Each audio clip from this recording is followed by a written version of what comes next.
Agora vamos falar da economia, que também a pandemia, claro, evidentemente teve um impacto gigantesco na economia brasileira, que caiu 0,1% no terceiro trimestre e entrou em recessão técnica. Priscila Yazbek, isso é o que já era esperado? É pior? E o que significa na prática? Pois é, o mercado já esperava, alguns analistas ali, uma queda do PIB no terceiro trimestre, mas o consenso de mercado apontava para uma alta de 0,1%. Portanto, esse resultado, essa queda de 0,1%, ela ficou um pouco pior do que as expectativas do mercado. E os grandes destaques negativos foram a queda na agropecuária, de 8%, e uma queda de quase 10% nas exportações. Queria trazer aqui para vocês um histórico sobre as recessões técnicas aqui no país, desde o início da série histórica do IBGE, que começa em 96 até agora. A primeira recessão técnica que a gente teve nesse período, a gente vai ver aí na tela, foi a crise argentina, que acabou afetando vários países aqui da América do Sul. Teve também o atentado terrorista lá nos Estados Unidos, que gerou uma incerteza no mundo todo. Aqui nós tivemos o apagão também, então a gente teve 3 trimestres seguidos de queda de 2015 a 2016 e em 2001, ali nessa crise de 2001.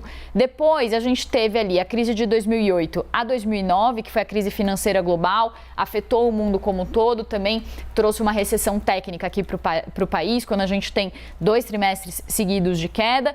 Depois, mais recentemente, teve a crise de 2015 e 2016, na gestão da ex-presidente Dilma Rousseff, as commodities começaram a desacelerar, houve um represamento de preços, os juros tinham sido baixados na marra, então isso gerou inflação. Depois o governo teve que subir, o Banco Central teve que subir os juros de uma vez só, isso acabou afetando a atividade da economia. A gente teve essa crise de 2015 e 2016 e aí agora, mais recentemente, então, durante a pandemia, em 2020, a gente teve uma recessão técnica, depois tivemos 3 trimestres seguidos de alta. Eu vou pedir para a gente chamar o nosso primeiro gráfico, que mostra esse retrospecto mais recente dos PIBs trimestrais.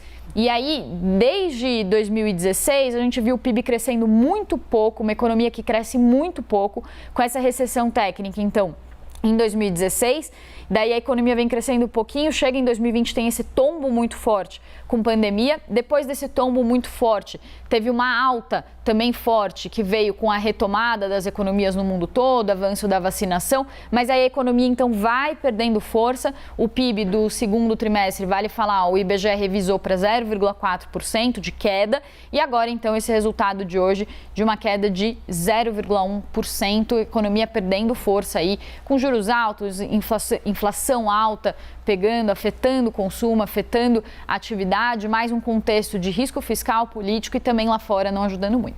Pri, segue com a gente aqui, porque a Basília Rodrigues conversou com o ministro Paulo Guedes e ele trouxe uma explicação um tanto quanto curiosa para essa queda no PIB, que eu quero repercutir com você depois, Pri, sobre a parcela de culpa, digamos assim, do agro nessa queda. Detalha, Basília. Pois é, a gente falou agora há pouco com o ministro da Economia, Paulo Guedes. Ele, que é um otimista nato, novamente usou, essa perspectiva para olhar para esses números que apontam para a queda do PIB, para a recessão técnica. Na avaliação do ministro, esta baixa de 8% no agro, que acabou puxando o PIB de maneira geral, ela é transitória e localizada. E aí ele começou a elencar outros setores da economia, como indústria, serviços e comércio, mostrando que por lá o ambiente é diferente, é de estabilidade ou até mesmo de volta, de retomada da economia. Em diversos momentos aí na conversa que a gente teve agora há pouco com o ministro Paulo Guedes, ele disse que a economia está apresentando indicadores no mesmo patamar de antes da pandemia e que, como prometido, e organizado, ele que fica aí girando vários pratinhos, tirando ali da sua caixa de ferramentas o que fazer para não deixar o país cair numa total recessão, ele afirma: conseguimos colocar a economia em pé novamente. Na avaliação do ministro, houve uma forte queda no agro que acabou impactando nesse resultado geral no PIB, mas que isso é um erro de percurso. Ele disse, foi um acaso e até fez associações com fenômenos da natureza, como chuva, como vento, isso passa. Mais preocupante mesmo são os efeitos com juros e inflação, que o ministro explica, de uma maneira muito didática. aí sim a gente está falando de uma ação mais permanente, com efeitos que vêm e demoram mais tempo para ficar. Ele também fez questão de salientar, Adjuto, Marcela e Priscila Yazbek, que a taxa de investimento no Brasil está numa crescente. Ele afirmou que estamos no nível maior do que o do terceiro trimestre de 2014. De acordo com o ministro, chegando a quase 20% do PIB. E aí ele afirma, quer saber se o Brasil vai crescer? Tem que olhar para os investimentos. E aí é de ordem geral, investimentos internos, de interessados, investidores estrangeiros também. Então, se ainda há esse interesse, esse desejo por colocar dinheiro aqui dentro no Brasil, por isso as expectativas são das mais otimistas para que em 2022 o país não caia em recessão. E ele afirma também, o Brasil só não vai crescer mais porque nós estamos combatendo a inflação. Esta, sim, é uma dor de cabeça maior. Palavras do ministro Paulo Guedes, agora há pouco, numa conversa que a gente teve com ele. Valeu. Quer falar alguma coisa? Não. Só achei importante essa última frase, né? Que a dor de cabeça mesmo é a inflação. Vamos aproveitar, pegar essa apuração sua, Basília, para repercutir com a Pri e Yazbek. Pri, bom, dá para a gente, como o ministro Paulo Guedes, atribuir essa queda do PIB ao agronegócio e também falar dessa questão da inflação que a Basília citou no final, que essa também é a preocupação aí, evidentemente também, né?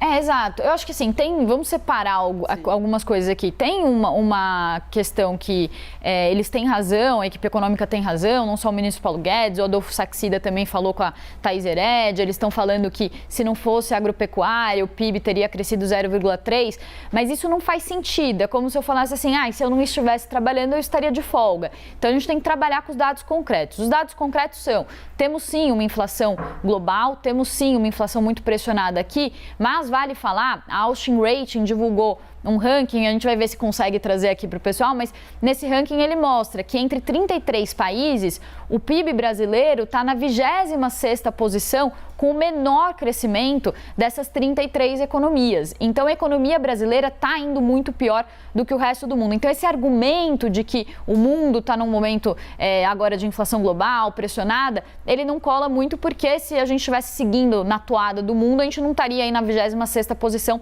em termos de PIB. E aí tem uma outra questão também que é importante dizer, é que a agropecuária, ela representa a menor parcela do nosso PIB. Então, os serviços são 73%, indústria são cerca de 20% e o resto é agropecuária. Então, quer dizer, o governo, a gente está vendo aí, nessa pizza, a divisão da economia por setores. A agropecuária representa 7%. Então, o governo está tentando usar esse argumento de que o clima não ajudou a nossa economia para justificar uma queda no PIB, quando o que a gente tem é uma indústria que ficou estagnada, então a indústria não subiu no terceiro trimestre, o setor de serviços subiu muito pouco, isso mesmo diante de um momento de reabertura das economias no mundo todo, avanço da vacinação, então os serviços poderiam ter ido melhor, e isso tem um pano de fundo relacionado, sim, à demora, à trava da nossa agenda econômica aqui no Brasil, com questões políticas influenciando os gastos públicos, que aumentam percepção de risco do país,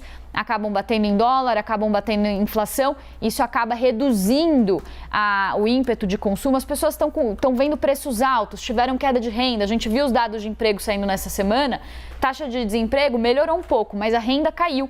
Então o que acontece é que a gente está numa situação de pessoas que estão vendo preços altos e com uma renda menor. Então esse é todo um contexto muito complexo e que tem a ver com a política, que tem a ver com essas pautas travadas. E o mais preocupante é que daqui para frente a gente ainda tem uma perspectiva de um cenário muito complexo, com mais risco fiscal e político, conforme as eleições vão se aproximando, e com também uma desaceleração ainda maior no mundo, mas com previsões, inclusive ontem da OCDE, do FMI, de que o Brasil fique na lanterna do mundo em termos de crescimento para o ano que vem.